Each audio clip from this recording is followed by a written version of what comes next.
Hello, thank you for joining me. I've had a slight delay as I had an SOS call from a neighbour to help excuse me, with a kitten cat that we were trying to save, but we just couldn't catch it. So here I go again. Let me just switch off the kettle. I was just getting the water going for this, and I'm going to be making a soup. It's going to be rather delayed in the making, but hey ho. And it's basically butternut squash soup. So I like, of course, to throw in other things. So some of my cherry tomatoes, in they go. Chopped onion, in it goes. Oh. And where is it going? It's going into my slow cooker, because it's that time of year when my slow cooker comes to its forefront. A few bits of celery, just to add extra nutritional value. Oh, that smells gorgeous. Okay, and now I've just got to chop up this. I did one half and then I was called away. These seeds remind me. I, as a child, used to dry them and make necklaces. I used to sell them at the Christmas fair at church. I'd be about 8 or 9 at the time.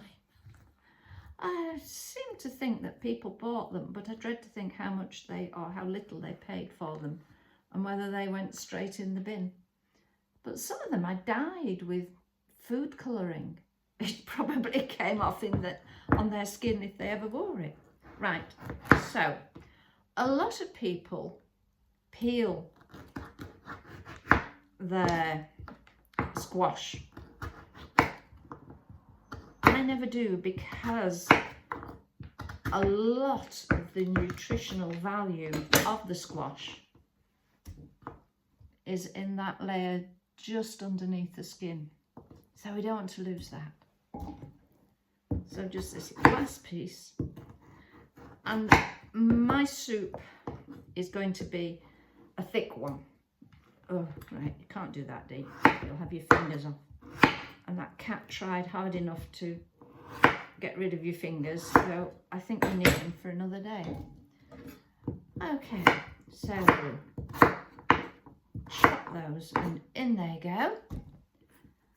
And it's not much of a rainbow, but I have got the green and the red in there, as well as the orange of the squash. Some people like to roast the butternut before it goes in. Yeah, okay, I would have done that if I'd got the oven on for anything, but I haven't, so I'm not. So manure. 1 veggie stock cube crumbled in. In fact, the pot can come over here now. Ooh, that's looking good. Now for some tasty bits. Harissa spice. I'm not going to sprinkle. I'll get the teaspoon that I forgot to get before.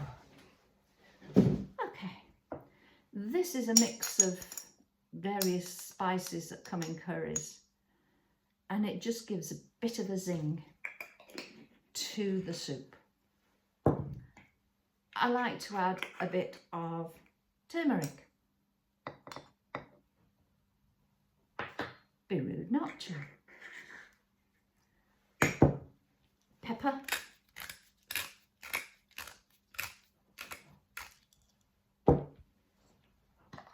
garlic, plenty. I'm being very lazy and using the very lazy garlic. And then to help with the thickening and to add protein, a healthy dose of lentils. I was saying before I diverted myself, I like my soups to be thick. My friend once described them as being thick enough for a mouse to walk over. We've never experimented with any live mice. Yeah, I've put pepper in, put a bit more in, because this pepper grinder's, I think, on its last legs. But I don't add any salt at this point, because if you add salt, then the lentils, they will go hard rather than fall and thicken the soup nicely. I will be liquidising it, and I'll have it with either a bit of Parmesan, some cheddar cheese, or just a few blobs of soft cream cheese. Whatever I fancy. So I've just got to add the boiling water to that in a moment. And in the background I can smell the curry that I started earlier bubbling away. And it's one of the few things that I do measure. And I love Madder Jeffries' various curry books. They're my turn-to for curries. I've had these books for years, but I have acquired a couple of new ones that I'm going to be experimenting with, new to me ones, for using the slow cooker. That one, and slow cooking curry and spice dishes, because it's coming to the time of the year when I will be doing a lot of things like that. But when I was rooting for my cookbooks this morning, I came across this little treasure. Denise Chadwick, Cookery Book Form 3A. Of course, I had to have a browse. And this was in 1962. And some of the comments. After washing up, the sink is always left dirty and greasy. To remove this, hot soapy water should be used. If there is a very bad stain, a scouring powder should be used. But it's best if this is only used occasionally, as it ruins the surface of the sink. As bacteria breed on warmth and food, the sink is a perfect place for them. So to remedy this, you should always rinse the sink out with cold water. Now, that is something that's always stuck with me. When I make my morning cup of tea, I always put extra water in the kettle and put that round the sink. But at night time, I run cold water round the sink. So I'm blasting any bugs with both. And one comment here that we had to give a menu, and I think it was Sunday, so I'd gone for roast beef, and I said it was quite an economical meal. And the teacher's comment, in red ink of course, was, query, roast beef at 5 shillings and 6pence a pound? Oh, that we could get beef at 5 shillings and 6pence a pound now. I'm trying to convert, but my mind is still with the kitty and I can't convert.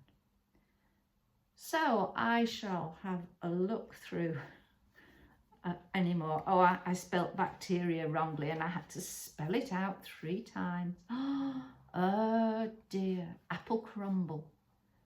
General rules for salads. Use plants in season, as they are then at their best and cheapest. Yeah, that would be good now, rather than importing salad stuff from all over the world, so that they have huge carbon footprints, and they're not that fresh. On that note, I'm going to add the boiling water to my soup, put it on to bubble away, and make myself a cup of tea. Thank you for joining me. Take care. Bye for now. Bye.